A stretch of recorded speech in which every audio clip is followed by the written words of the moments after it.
예, 여러분 반갑습니다. 어반입니다. 제가 방금 본 이야기인데 좀 재밌더라고. 7억 도축하고 이게 신나 보이는 30대 후반 돌싱녀 이야기인데. 야, 7억 도축하면 신날만 해, 사실, 그지? 그래서 이게 블라인드 올라왔던 것 같은데, DC로 왔더라고. 그래서 내용은 그래. 30대 후반이고 재산 분할 7억하고 돌싱녀가 되게 생겼다. 그리고 애는 남자 쪽에서 데려간다고 하고, 현실적으로 시댁이 잘 살아서 거기로 보내는 게 애한테 좋을 것 같다.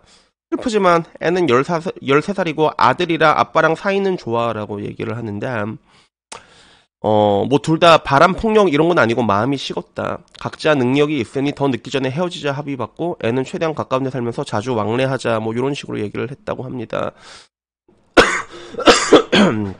남편한테는 미련 1도 없는데 회사에 알려지는 거랑 애가 마음에 걸린다. 그치만 어린 나이에 결혼해서 너무 힘들었고 이제 자유롭게 살고 싶은데 가능할까? 너무 우울해. 이러니까 옆에 신난 것 같은데. 좋은 날이 올까? 올 것 같은데. 외모는 그냥저냥 깔끔한 직장인이고 직업도 나쁘진 않은데 괜찮은 돌싱남들을 어디서 만나지?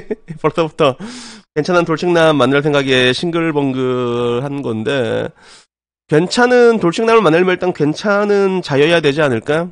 그지? 그리고 항상 말하지만 괜찮은 여자는 주변의 남자들이 가만 냅두지 않습니다. 그렇기 때문에 뭐 일단은 이 여자가 괜찮은 사람일 확률은 별로 없어 보이지. 이미 보이잖아. 이미 저렇게 저 사실을 뿌리머리 인해가지고 저 블라인드에 있는 그 스윙스도 절하면서 먹는 그런 개 잡식들을 전부 다 이제 꼬실 거고 쪽지 날라면 그 중에 또 하나 만나지 않을까? 저도 돌싱인데 같은 슬픔을 향유하고 싶네요. 이러면 그지? 그 중에서 직장 보고 너는 새 회사 탈락 이러고 약간 그런 스멜이 나지. 그래서 나는 이 짧은 글인데 여기서 굉장히 많은 정보를 난 볼 수가 있었거든. 그래서 블라인드 내에서의 반응은 뭐 별로 좋은 것 같지 않아. 그래서 뭐 이제 후기 글들이 시간이 지나고 나서 계속 수정이 되잖아. 그러니까 자기 이혼에 대해서도 얘기하는가 봐. 그래서 이혼은 아주 오랜 시간 고민했고 양육에 대해서도 엄청 논의를 했고, 이 글은 큰 범위 안에서 이혼하고 나도 다른 사람처럼 평범하게 살 수 있을지에 대한 고민이었다. 남자 만나는 거 급하지도 않고 돈도 없지 않고 생활도 안정적이고 이혼 후에 평범하게 연애도 하고 할 수 있을까 이런 마음이라고 하는데, 여자가 연애를 하는데 고민을 한다고? 그래서 재혼 생각 1도 없고 애 때문에 우울해서 괜찮을지 글을 올린 거다라고 하니까, 위에선 돌싱남들 만나고 싶다며 전혀 신나지 않고 심란하니 비난은 하지 말아줘. 이렇게 후기가 올라왔는데, 일단은 뭐 베네통 코리아에서 나쁠 거 전혀 없다. 이혼료 괜찮을까 이러니까 요즘은 이혼은 흠 아니야. 그러니까 흐흐흐 고마워. 이래서 뭐 전형적인 그런 여초식 공감인데, 일단은 이혼은 흠이 맞습니다. 첫 번째, 이혼은 흠이 맞다. 흠이 맞아. 그렇게 큰 흠이 아닌 것 뿐이지. 그리고 뭐 혼자 사는 게 최고다. 걱정하지 마. 저 찾아요. 이러면서 스타벅스 건물주 참나. 그리고 이혼도 안 한 상태에서 본인 애를 데려올 생각은 없고 귀책인가? 벌써부터 다른 남자 만날 생각부터 하는 사람한테 괜찮은 사람이 올까? 이게 좋아요가 좀 많이 달렸습니다. 그러니까 애는 못 데리고 온다. 남자 쪽에서 너무 원하고 우리 애도 시댁재산 받는 게 걔한테서 왔고 이 부분은 나도 너무 슬프고 우울하다. 계속 옆에서 왕래할 거다라는데, 어차피 그 대한민국의 법은 다 혈통으로 가기 때문에 상속이랑 전혀 관계없는데, 이혼하고 안 하고. 그래서 시댁의 날씨에서 내가 있으면 돈을 안 줘. 안 준다고 안 줄 수 있는 게 아닌데 자식한테는 가게 돼 있습니다. 그게. 그러니까 뭘 못 데리고 와. 귀책 없고 너도 능력 괜찮다며. 그러면 아주 높은 확률로 네가 이긴다. 그리고 이혼하고 양육권 없어도 결국 나중에 남편 죽으면 상속분 들어온다. 네가 데리고 올 생각이 없거나 귀책이거나 둘 중 하나겠지라고 얘기하니까, 맞아. 내가 데려올 수 있는데 시댁에서 애 유학이라도 보내주고 좋은 동네에 사는 게 낫지 않을까 하는 마음인데, 나도 내가 키우면 힘들다는 생각을 하지. 사춘기 아들 이래갖고, 이 여자 화법만 봐도 뭔가 좀 현기증 나지 않아? 논점을 다 비껴가잖아. 그지? 논점을 비껴서 지 하고 싶은 말만 다 하잖아, 여자. 그래서 나 이거 보자마자 여자 조금 싸한데 그 생각이 들더라고. 그래서 도축 성공했네? 그러니까 나도 많이 벌었다. 뭐 그리고 뭐 결국 7억 가져갈 생각에 싱글벙글이니까 도축인 거 맞지 않냐? 뭐 요런 걸로 이제 싸우고 있는 것들을 보게 된 것 같아. 그리고 요걸 보는 DC의 반응은, 스테이크 모델 씹상타치노 담 흑우 없는가? 이런 거. 데려올 수 있는데 왜 못 데려와? 뇌 필터가 안 달렸냐? 라는 얘기부터, 그냥 유학하면 7억 개꿀. 그리고 중국 내부도 저러고 있다. 중남이가 중녀한테 도축당하고 있다. 지금 진짜 심해 그게. 그래서 중국 같은 경우는 차이리 같은 문화가 있잖아. 그래서 차이리만 받아먹고 깨고 이런 게 좀 심하다고 하더라고 지금. 그래서 그 뒤로도 나 전문대 회계학과 졸업이고 주소 사무직 세후 190 벌고 60만 원 예금한 인생인데 현재 기준으로 계산해보니까 내가 7억 모으려면 98년이 걸리네.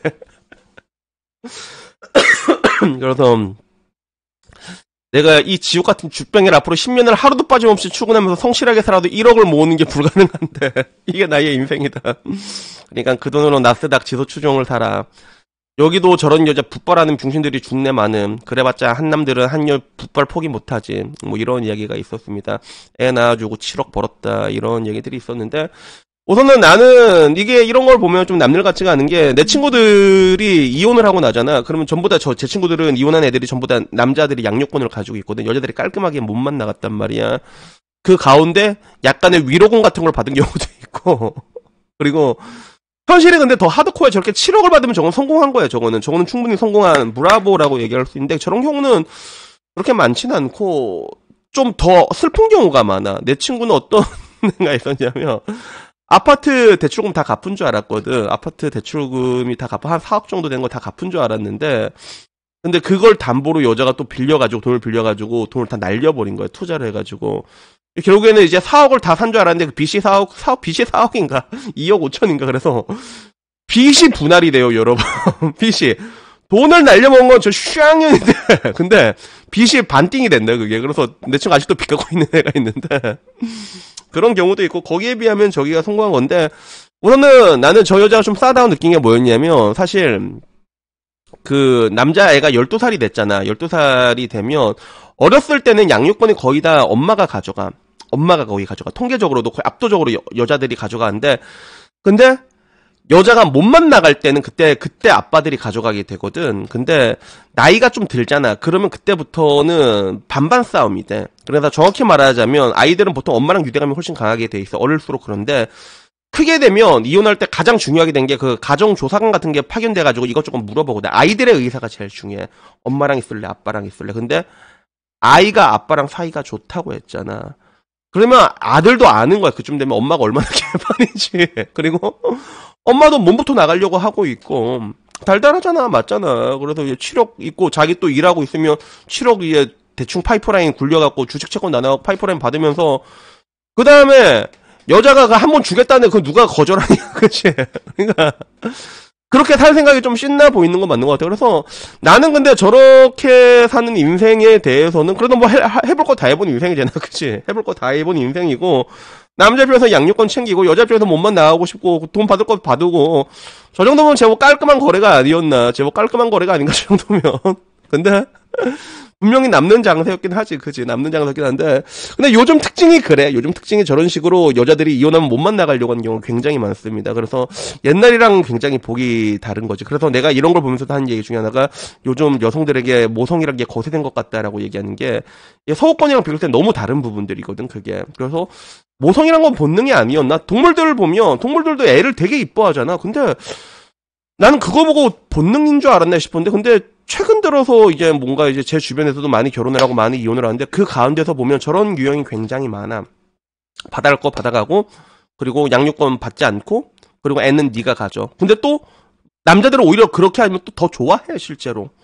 그래서 나도 옛날에 얘기한 적이 있잖아. 가장 완벽한 인생은 사랑하는 사람과 결혼을 하고 이혼을 하고 양육권은 내가 챙기고 그 다음에 물러나게 사는 거다.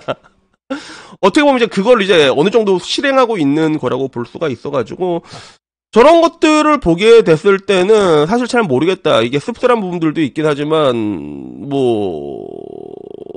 뭐라고 좀 얘기하기가 좀 이게 어려운 부분들이 있는 것 같아. 사실 이혼이라는 거는 피할 수가 없고 같이 사는 것보다 이혼한 게 나은데 근데 저런 식으로 돼서 아들이랑 아빠가 유대가 좋고 저렇게 딱딱 헤어지고 몸만 나가잖아 여자가. 그러면 너도 해피고 나도 해피고 아들도 해피 아닌가 정도면. 그러니까 이혼 자체는 안 좋은 일이긴 하지만 그 이혼 가운데서 할 수 있는 최선의 선택을 각자가 한 게 아닌가. 그런 관점에서는 굉장히 좀 이제 합리적인 거래라고 볼 수는 있는데 근데 실제로 저렇게 이혼하고 막 7억씩 받아가고 그런 경우는 많지는 않아. 많지는 않다는 거지. 그래가지고 그냥 여기 좀 재밌어가지고 그 와중에 확실히 남자만 할 생각이 좀 싱글벙글한 게 보이긴 하잖아. 그래가지고 이 막말로 여자가 걸레로 살겠다 하면 걸레로 못 사는 여자가 어디 있냐. 그치? 그러니까 근데 하나 확실한 거는 저 여자의 지금까지 살아왔던 그런 패턴 같은 걸 봤을 때 아들도 아빠랑 있고 싶어 하는 걸 봤을 때 뭔가 좀 이렇게 개판적인 부분들이 분명히 있을 거라 보이거든. 근데 저런 사람이 끝까지 잘 살기는 좀 쉽지가 않은 것 같아. 저런 과정에서 뭐 이제 돈 받고 싱글벙글하고 그 다음에 남자 만날 생각하고 그리고 분명히 블라인드 쪽지 중에 한 명 만날 거 아니야. 그런 사람들이 좀 잘 살기는 좀 어렵지 않을까. 근데 아까 말한 것처럼 여자가 그래도 계속 이게 재밌게 살려고 하잖아. 그러면 재밌게는 살 수 있는 것 같아. 그래서 그게 어떻게 보면 여자들이 가질 수 있는 특권 중에 하나지. 그래서 뭔가 남자가 책임만 안 진다고 하면 여자들은 그 무한대로 이게 살 수 있잖아. 그치? 그러니까 뭐 모르겠다 씨. 그래서 여튼간에 오늘은 이 이야기 좀 지나가다가 좀 재밌게 보여가지고 얘기 한번 해봤고 다음에는요 조금 더 재밌는 이야기로 찾아뵙도록 하겠습니다. 그러면요 오늘 이야기 여기까지고요. 이상입니다. 감사합니다. 땡큐.